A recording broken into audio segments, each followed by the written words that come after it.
Hello बच्चों, let's read the following question. A plain lamina has an irregular shape. हमें question में बोला है कि प्लेन लैमिना है जिसका इरेगुलर शेप है. Just some indirect method to find its surface area. हमें एक इनडायरेक्ट मेथड बताना है उसका सरफेस एरिया फाइंड आउट करने के लिए. So first of all we will talk about the key concept used in the question. इस क्वेश्चन में क्या की कॉन्सेप्ट यूज हो रहा है. यहाँ पे क्वेश्चन में हमें दिया है प्लेन लैमिना. क्या दिया है? प्लेन लैमिना दिया है. प्लेन लैमिना हमारे पास क्या होता है? थिन इरेगुलर सरफेस होता है. थिन इरेगुलर सरफेस जिसे हम क्या बोलते हैं? प्लेन लैमिना बोलते हैं. अब सपोज हमारे पास जो सरफेस है वो इस तरीके से है. ये क्या हो गया? सरफेस हो गया. अब इसको हम एक ग्राफ पे प्लेस कर लेते हैं. अगर ग्राफ पे प्लेस करेंगे तो ग्राफ पे क्या होते हैं? स्क्वायर्स होते हैं. तो यहाँ पे इसको हमने ग्राफ पे प्लेस कर लिया. ये जो बाउंड्री है ये रिप्रेजेंट कर रही है ग्राफ को, एंड जो इनसाइड हमने सरफेस ड्रॉ किया दैट रिप्रेजेंट्स प्लेन लैमिना. तो ग्राफ पे जो स्क्वायर्स होंगे वो कैसे होंगे? तो हमें क्या करना है? इस प्लेन लैमिना को प्लेस करती है. जैसे ग्राफ पे हमने अब क्या ड्रॉ कर लिए? स्क्वायर्स ड्रॉ कर लिए जैसे ग्राफ पे होते हैं. अब इसका जो एक स्क्वायर का एरिया है, यहाँ पे एक स्क्वायर जो बन रहा है इसका इस तरफ का जो लेंथ है और इस तरफ का जो लेंथ है, लेट अस सपोज वो 1 सेंटीमीटर है. 1 सेंटीमीटर है. तो एक स्क्वायर का जो एरिया है वो कितना हो जाएगा? 1 सेंटीमीटर स्क्वायर हो जाएगा. तो एक हमारे पास जो क्या है? स्क्वायर है ग्राफ पे, उसका तो एरिया तो 1 सेंटीमीटर स्क्वायर हो गया. प्लेन लैमिना को प्लेस करेंगे, देन बाउंड्री ड्रॉ करके लैमिना को हम रिमूव कर लेंगे. अब इसमें जो कंप्लीट स्क्वायर्स आ रहे हैं, जैसे ये वाला स्क्वायर कंप्लीट है, ये वाला, ये वाला, ये वाला, सभी जो कंप्लीट स्क्वायर्स हैं इन सभी की हम काउंटिंग कर लेंगे. क्या काउंट करेंगे?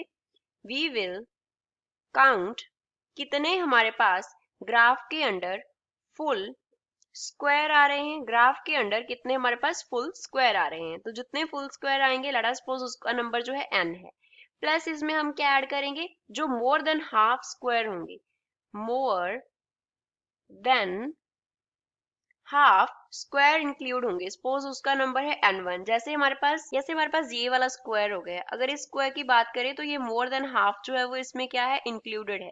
तो ऐसे कितने स्फीयर्स हैं, ऐसे कितने स्क्वायर्स हैं जिनका जो एरिया है वो मोर देन हाफ जो है इसके अंडर आता है. मोर देन हाफ होंगे, उनका नंबर सपोज n1 है. इसी तरीके से हम नंबर कैलकुलेट करेंगे जिनका जो है वो एरिया हाफ के इक्वल आ रहा है. हाफ स्क्वायर कितने हैं? हाफ स्क्वायर का number let us suppose n2 है. प्लस हम क्या करेंगे?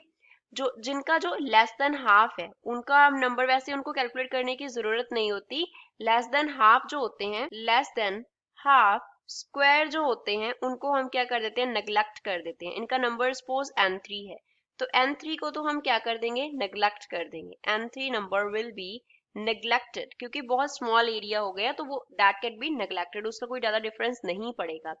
तो फुल स्क्वायर का नंबर जो है वो n है. टोटल एरिया कैसे कैलकुलेट करेंगे? तो जो टोटल एरिया होगा, टोटल एरिया वो किसके इक्वल होगा? लैमिना के लिए. n जो हमारे पास स्क्वायर्स है उनका तो 1 सेंटीमीटर स्क्वायर एरिया इंक्लूड हो रहा है, प्लस n1 जो है उनका जो है वो मोर देन हाफ इंक्लूड हो रहे हैं. मींस अप्रोक्सीमेटली हम उनको फुल कंसिडर कर सकते हैं. तो n1 स्क्वायर्स को भी हम फुल कंसिडर करेंगे, प्लस 1 मीटर स्क्वायर हो गया. प्लस जिनका जो है वो हाफ स्क्वायर्स बन रहे हैं, नंबर ऑफ हाफ स्क्वायर जो इंक्लूड हो रहे हैं उनका n2 है. तो हाफ हो रहे हैं तो उनका जो एरिया है वो हाफ हो जाएगा. तो अगर एक फुल का 1 सेंटीमीटर स्क्वायर है तो हाफ का होगा 1 सेंटीमीटर स्क्वायर बाय 2, तो ये n2 आ गया. तो यहाँ से टोटल एरिया जो है, लेट अस सपोज इसको हमने a डैश से डिनोट किया, तो ये क्या आएगा? n centimetre square plus n1 centimetre square plus क्या हो जाएगा? n2 by 2 centimetre square. अब n1 and n2 that could be calculated from the graph. So इस तरीके से हम एरिया जो है प्लेनर लैमिना का वो कैलकुलेट कर सकते हैं even though it has an irregular shape. So this is final answer for the given question. I hope you understood well. Thanks.